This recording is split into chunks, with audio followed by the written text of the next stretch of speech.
أعلن نادي ريال مدريد رسميا ضم الموهبة التركية أردا جولر قادما من فنرباتشي. النادي الملكي توصل إلى اتفاق من أجل ضم الموهبة التركية البالغ 18 عاما والذي سيحمل ألوان الميرينجي في المواسم الستة المقبلة. وكشف نادي العاصمة الإسبانية أنه سيتم تقديم أردا جولر لوسائل الإعلام غدا الجمعة بداية من منتصف النهار بتوقيت إسبانيا.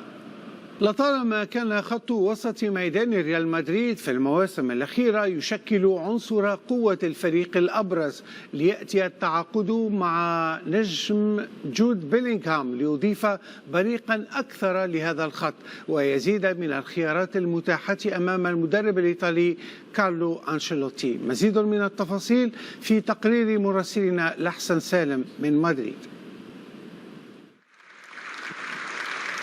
تعاقد ريال مدريد مع بيلينغهام ليس سوى رهان النادي على مستقبل واعد في وسط ميدان يزيد الفريق بريقا.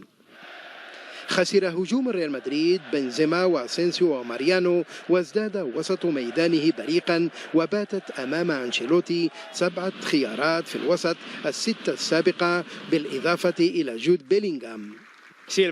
ريال مدريد يحضر فريقا قويا للمنافسة، وحاليا وسط ميدان الفريق يعد الأفضل في العالم بوصول لاعب مثل بيلينغهام فضلا عن فالفيردي ومودريتش وتوني كروس. صحيح أنه من الأهمية بمكان أن يكون هناك خط هجومي قوي، لكن خط الوسط يجب أن يكون كذلك لضخ الهجوم بالكرات. لاعب بوروسيا دورتموند سابقا وابن 20 ربيعا تبلغ قيمته السوقية ما يزيد عن 130 مليون دولار، وهو مدعو ليكون البديل الأمثل لمودريتش. بيلينغهام في نظري يثق كثيرا في نفسه وهو يعرف ما يريده وهو هادئ، وفي الفرق التي لعب لها عرف كيف يتأقلم مع الغير وبإمكانه أن يمنح الفريق الكثير من الدماء الجديدة. تشواميني صاحب 23 عاما يشكل حلقة مهمة للعمود الفقري للملكي ويراهن عليه ليكون خليفة كاسيميرو، سيما بفضل حضوره البدني وقدرته على اقتناص الكرات ومنح الهجوم المد الضروري. مواطنه كامافينغا ابن 20 عاما يؤكد فعلا وقولا أن مهامه أكبر في وسط الميدان حتى وإن اعتمد عليه مرارا ظهيرا أيسر، ولا يستبعد الرهان عليه مجددا الموسم الجديد لاعبا للوسط.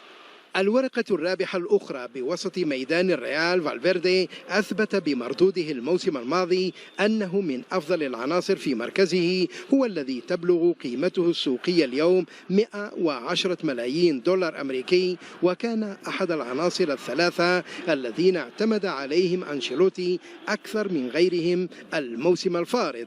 القيمة السوقية لرباعي الوسط هذا تصل اليوم إلى 425 مليون دولار أمريكي، والكثيرون من الأنصار والنقاد يعتبرون أن ريال مدريد يمتلك واحدا من أفضل خطوط وسط الميدان.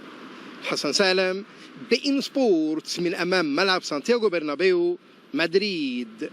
نتحول الآن إلى نجم صاعد فرنسي آخر، أوريليان تشواميني. هو أحد أكثر مواهب خط الوسط إثارة للإعجاب ينتقل إلى ريال مدريد. لقد كان ابن 22 عاما لاعب خط الوسط الأكثر طلبا في سوق التنقلات الصيفي قبل أن يفوز بطل إسبانيا وأوروبا بسباق التعاقد معه. هل تعلم أن تشواميني بدأ مشواره الكروي كمهاجم؟ على الرغم من أنه كان جيدا وسجل الكثير من الأهداف، إلا أنه سرعان ما تم اتخاذ القرار بنقله إلى خط الوسط بفضل أرقامه الدفاعية المميزة وقدرته على التعامل بذكاء وسرعة مع الكرة، فإن تواجده في خط الوسط يسمح له باستعادة الاستحواذ ومنح فريقه مساحة لعب أكثر قوة.